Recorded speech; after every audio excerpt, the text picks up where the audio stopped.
चाणक्य की माने तो संकट व्यक्ति के जीवन में आते रहते हैं। संकट और बुरा वक्त कभी कभी व्यक्ति को सच्चा ज्ञान भी करा सकता है। चाणक्य के अनुसार संकट के समय ही व्यक्ति को अपने और पराये का अंतर पता चलता है। संकट के समय स्वार्थी और लोभी सबसे पहले साथ छोड़कर भाग जाते हैं।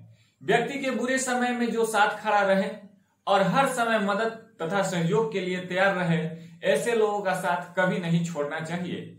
इसका शुक्रिया अदा भी करना चाहिए। चाणक्य के अनुसार इस धरती पर ऐसा कोई भी नहीं है जिसके जीवन में उतार चढ़ाव की स्थिति न आई हो। हर व्यक्ति के जीवन में सुखद दुखद घटनाएं घटती रहती है और एकाल क्रम लगातार चलते रहते हैं। जिस प्रकार से रात के बाद दिन होता है, उसी प्रकार से दुख के बाद सुख होता है। चाणक्य की माने तो व्यक्ति को संकट के लिए हर समय हर परिस्थिति में तैयार रहना चाहिए। संकट कभी बताकर नहीं आते हैं। यदि आप पूर्व से ही इन परिस्थितियों के लिए स्वयं को मानसिक और शारीरिक रूप से तैयार रखते हैं, तो संकट कितना भी बड़ा क्यों न हो, आसानी से टाला जा सकता है। संकट के समय कुछ बातों का विशेष ध्यान रखना अति महत्वपूर्ण होता है।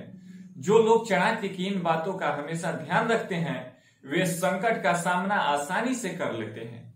संकट के इन समय बातों का ध्यान रखना जरूरी होता है। संकट को शत्रु की तरह लेना चाहिए, चाणक्य कहते हैं। चाणक्य के अनुसार संकट को खतरनाक शत्रु की तरह लेना चाहिए। जिस प्रकार शत्रु के हमले से बचने का प्रयास किया जाता है, उसी प्रकार संकट से बचने के लिए भी आपको उपाय करनी चाहिए। किसी भी संकट को हल्के में नहीं लेना चाहिए। संकट को हमेशा चुनौती मानकर स्वीकार करना चाहिए। आचार्य चाणक्य कहते हैं कि संकट छोटा हो या बड़ा, आप एक बड़े निदान की तरफ आगे बढ़ें। चाणक्य के अनुसार संकट के समय धन का भी सही उपयोग करना चाहिए। धन का सदुपयोग से ही संकट टाला जा सकता है, इसलिए धन की बचत करनी चाहिए। धन का संचय करके उसको उपयुक्त जगह पर उपयोग करना चाहिए। व्यक्ति के जीवन में जब संकट आते हैं, तो इसमें महत्वपूर्ण भूमिका आर्थिक स्थिति का भी होता है। इस पर विशेष ध्यान देना चाहिए। अर्थात चाणक्य नीतियों के अनुसार चाणक्य कहते हैं कि संकट छोटा हो या बड़ा, आप उस चुनौतियों के लिए डटकर तैयार रहें और अपनी आर्थिक स्थिति हमेशा मजबूत रखें। यह बात हमारे धर्म ग्रंथों में भी बताया गया है। जिसके पास सामर्थ्य होता है, उसका सब कुछ अच्छा होता है।